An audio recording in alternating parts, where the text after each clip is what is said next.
Welcome back to Orchid House. I'm Olivier in Fort Lauderdale, and before I start talking about judging and how to prepare your plant, I want to go back to an accident that happened with this plant a year ago. So it had a hook here at the top, and then the hook fell. Separated from the rest, and so the plant fell. It broke 2 or 3 flowers. This was actually definitely award worthy, so I was really upset.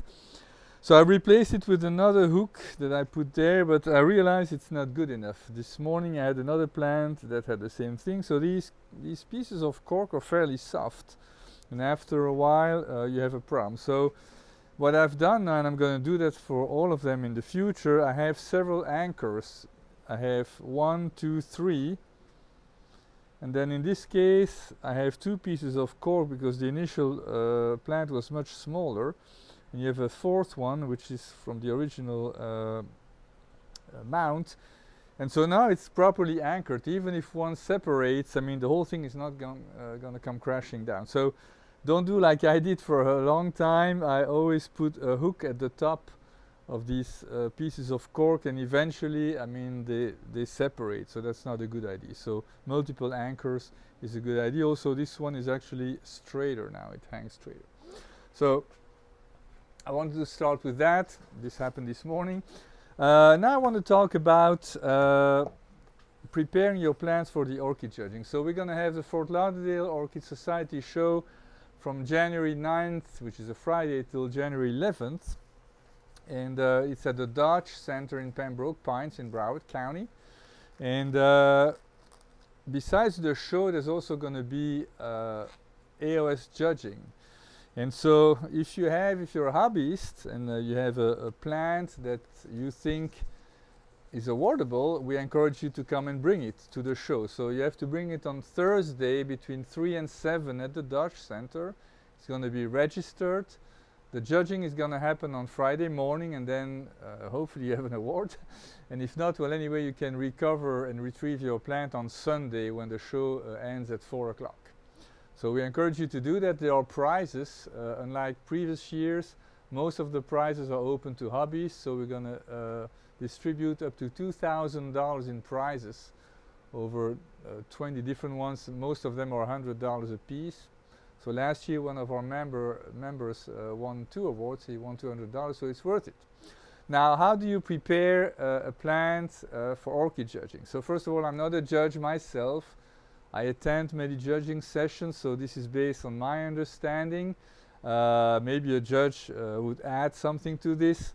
Also, I mean, judging is a very human thing, so every human is different. They don't all have the same interpretation. But I mean, this is sound advice that I'm going to give you. There might be more to it, but at least these things are important. I always use gloves. That's my thing. I have my cheat sheet here because I don't want to forget anything. Don't forget about that. So the one thing, that's for me the presentation here. Forget about it. The first thing, you want to make sure that your plant is not diseased. You don't want to bring it to the judging if it's diseased. So you inspect the leaves. I've already done that before we started here, but these leaves are very clean. There is no disease, nothing. There's no sign of insect issues. I will say this is not a candidate for an award. These flowers are beautiful, but they are past their prime. You see there's a lot of discoloration. These flowers are fading. Well, so you want to inspect it. If you have pests, I mean, don't bring it to the judging because usually you cannot get rid of the problem overnight. So you're going to have to treat the plant. You also want to remove dead leaves, old inflorescences, and we're going to do that here. And I forgot to take my shears. Okay. All right. So this is, for instance, an inflorescence that's been recently spent. Over the past month, this plant has had 3 spikes, and so I'm going to get rid of this. So I'm going to cut this off. Okay, all right. This is unsightly. Another thing, so you should stake your inflorescences. Not always. So this is an example for me. And again, this is I mean, not every judge will agree, but to me, an arching inflorescence like this, Chloesedum lulodiga, is spectacular. There's no reason to stake that. Now, if you were to stake it, this is something you would have to do from the get-go. As soon as the spike starts growing, you stake it and it has to grow upward. If you do that later on, I mean, these spikes become very rigid and you would break it. So now in this case, I mean, the need for staking is because these flowers are so heavy, they tend to collapse. I mean, this is a hybrid, and so I mean, these are huge flowers, they tend to collapse. So I stake them, but this is not something acceptable for judging. So this, for instance, is very unsightly. So if I were to take this for judging, I would substitute that with something that's a lot less conspicuous, which are the zip ties. I'm not going to do it here because it's not needed. But so that's what you would do. I have another one here. Same thing. So this is not pretty. The judges will not like this. So you want to make sure that it is presentable. And again, so staking, I mean, in this case, it's more, it happens more towards the end, because once the flower opens, it droops, it collapses. It's not needed. I mean, these bulbs are very hard and grow up straight. So it's kind of, every plant is a little bit different. You have to think about it. But again, staking usually require you to do it from the get-go as the spike grows up. For Cattleyas, they grow from the top of the bulb. It's different. But so that you have to keep in mind. Okay. So cut off damaged leaves, spent flowers, old spikes. We discussed that. Stake inflorescences.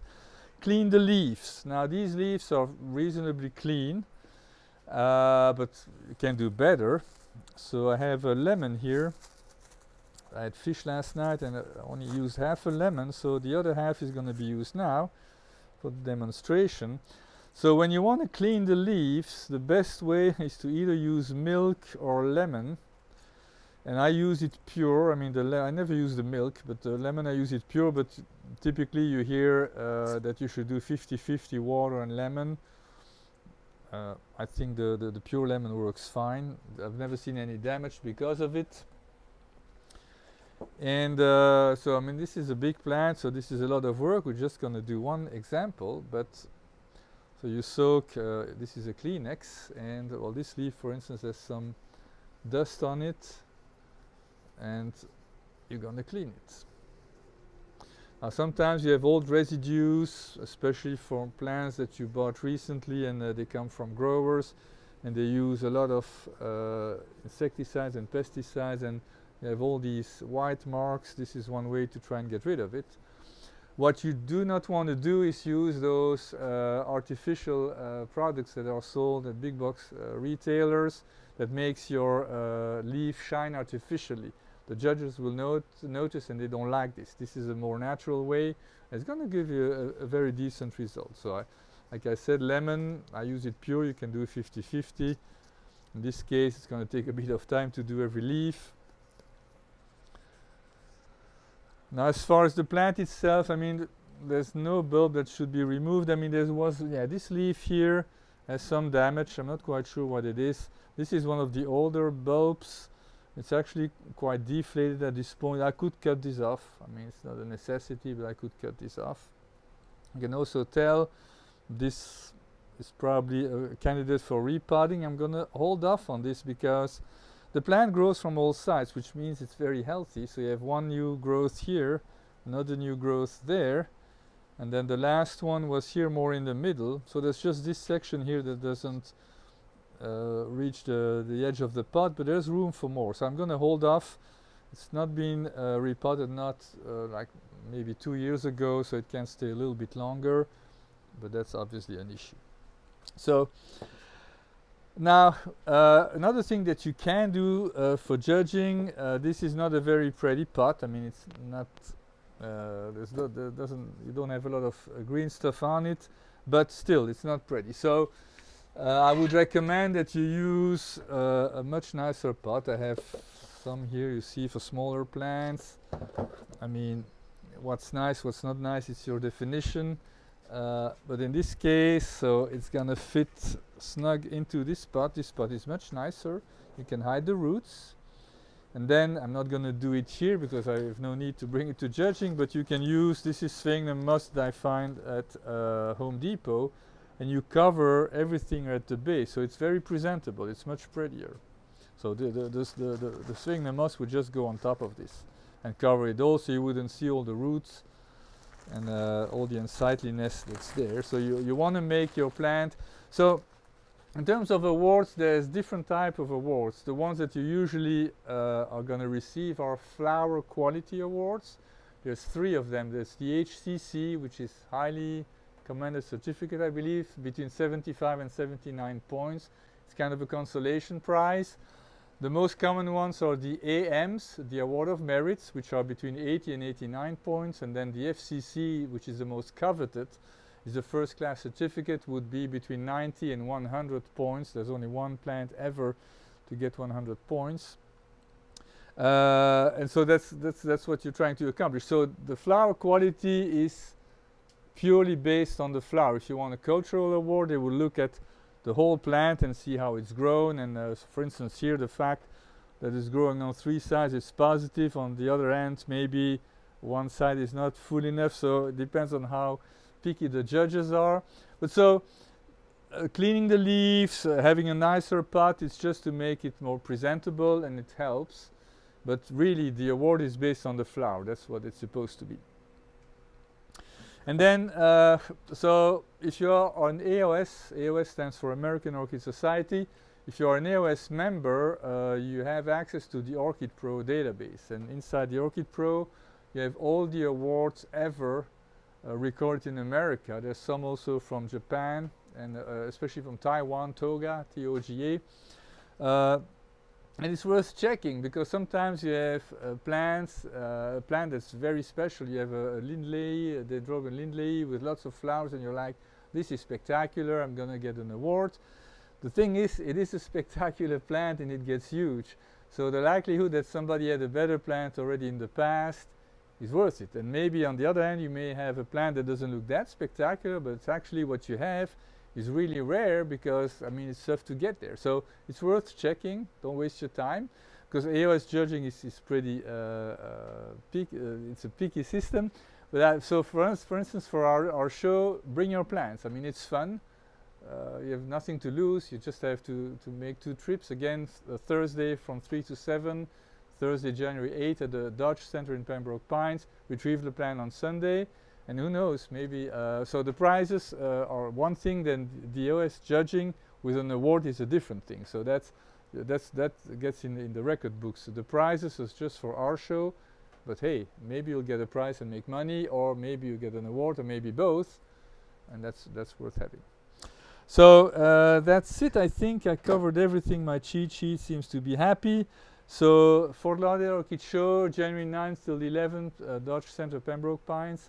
And if you want to give a shot at getting an AOS award, or maybe winning one of those prizes, try us. Thank you very much for tuning in. I will see you next time. Bye-bye.